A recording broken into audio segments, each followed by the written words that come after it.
nós temos uma reforma sindical à vista e os nossos sindicatos nem todos são representativos, a não ser aquelas categorias bancárias, metalúrgicas, que têm mais força para a negociação, as pequenas categorias, e isso nós vemos sempre lá no tribunal, quando participamos de tentativa de negociação em litígio coletivo, as pequenas categorias não têm força de negociação.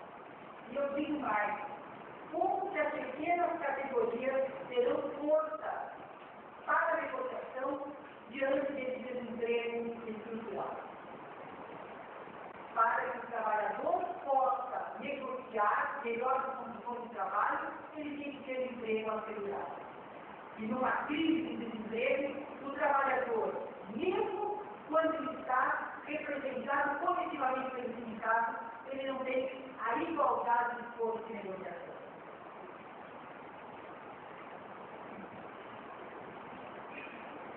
O direito do trabalho, ele vem sendo, e isso todos que operam com o direito do trabalho sabem, ele vem sendo flexibilizado há muito tempo.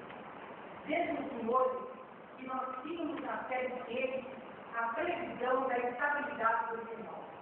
Quando o empregado completava, isso acontecia antigamente, o empregado completava 10 anos na empresa, ele tinha a estabilidade. Depois foi instituído o Fundo de Garantia do Direito de Serviço. Ele foi perdendo aquela estabilidade. A Constituição de 1988, no artigo 7º, proibia a despedida imotivada, mas essa norma constitucional necessitava de uma lei complementar que até hoje não foi promulgada. Então, o nosso trabalhador hoje, ele pode, sem nenhuma justificativa patronal, ser despedido. Ele recebe apenas uma indenização substitutiva. Então, o que acontece quando o empregado pode, sem nenhuma justificação, ser despedido? O emprego dele fica na proporcionalidade da expansão econômica. Se a atividade econômica ela cai, o empregado perde a sua emprego. Então, essa é uma questão que, desde 1988, ela ainda não foi regulamentada. E por que ela não foi regulamentada? Aí vem outra análise crítica.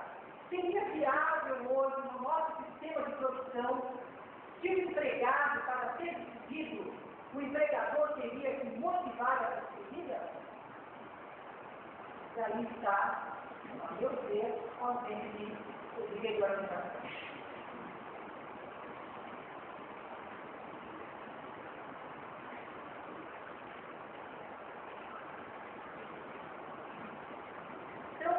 O que é importante diante desse quadro histórico que eu fiz?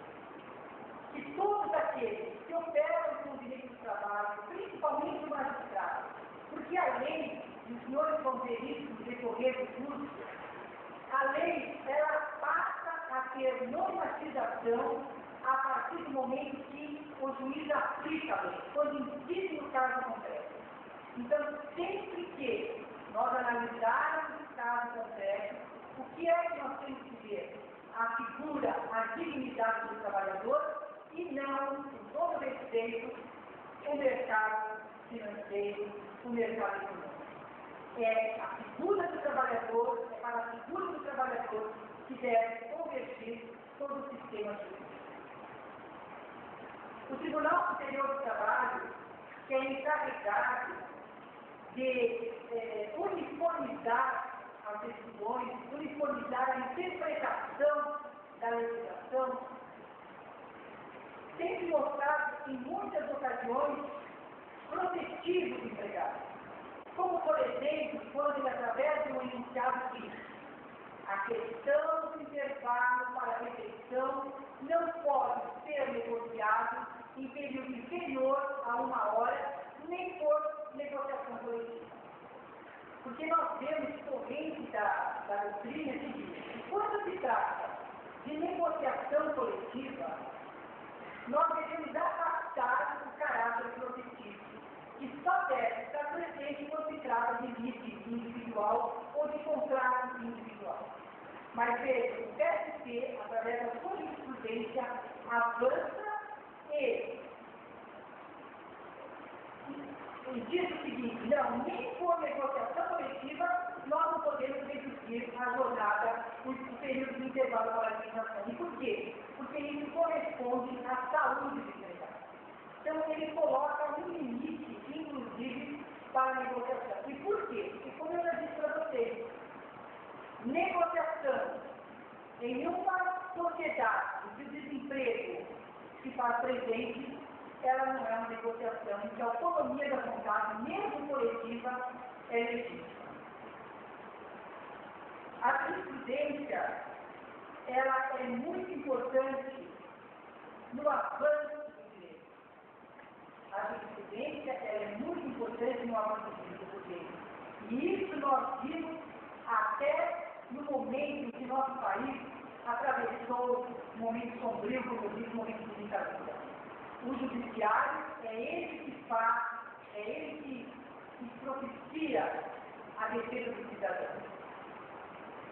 Então, por fim, o que eu gostaria de dizer para vocês é que, quando operarem o direito, quer como advogado, como magistrado, como Ministério Público, tenham sempre em mente a reflexão para que serve a lei, para que serve a lei. Essa normatização interessa a quem? Nessa normatização, quais os interesses da sociedade se incluíram. E é muito importante aqui a citação de uma filósofa alemã que escreveu muitos livros depois da Segunda Guerra Mundial. E em um dos livros, essa filósofa chamada Hannah Arendt, ela diz o seguinte, que ela ficou surpresa de ver quando o carrasco nazista, no seu julgamento, disse que ele simplesmente aplicava a lei. Ele simplesmente obedecia à lei. Então, ela ficou surpresa porque ela percebeu que aquele carrasco, ele não era um monstro, ele era um ser humano, mas que deixava de exercer a sua subjetividade. Ele, sem nenhuma reflexão, aplicava a lei. E por aplicar essa lei, sem nenhuma reflexão, ele participou daquela monstruosidade que nós todos sabemos que ocorreu na Segunda Guerra Mundial. Então, nós não podemos ser meros aplicadores da lei. Sempre que formos aplicar a lei, nós temos que refletir sobre essa lei, porque, como operadores do direito, nós interferimos na sociedade, no avanço da dignidade humana. Então, o recado que eu gostaria de deixar para vocês é isso. Para aqueles que hoje assistem a primeira aula do curso de Direito. Não sejam como esse carrasco alemão, um mero aplicador da lei. Reflitam sobre a lei que vocês estão aplicando. Porque aquele carrasco, como mero aplicador, ele participou daquele genocídio.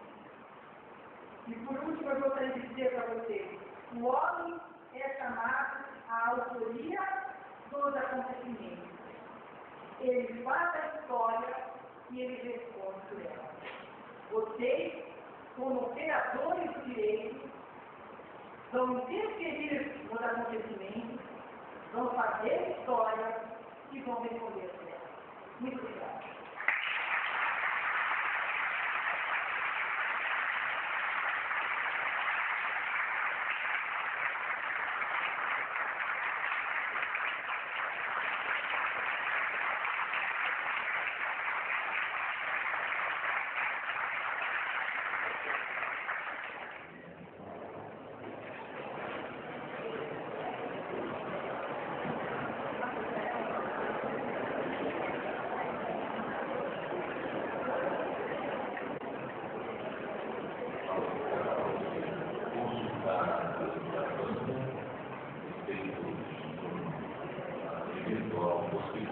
que a gente está parte, o curador está estudando, tal sorte que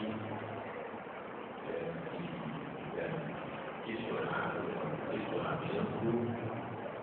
da possibilidade de estar vendo.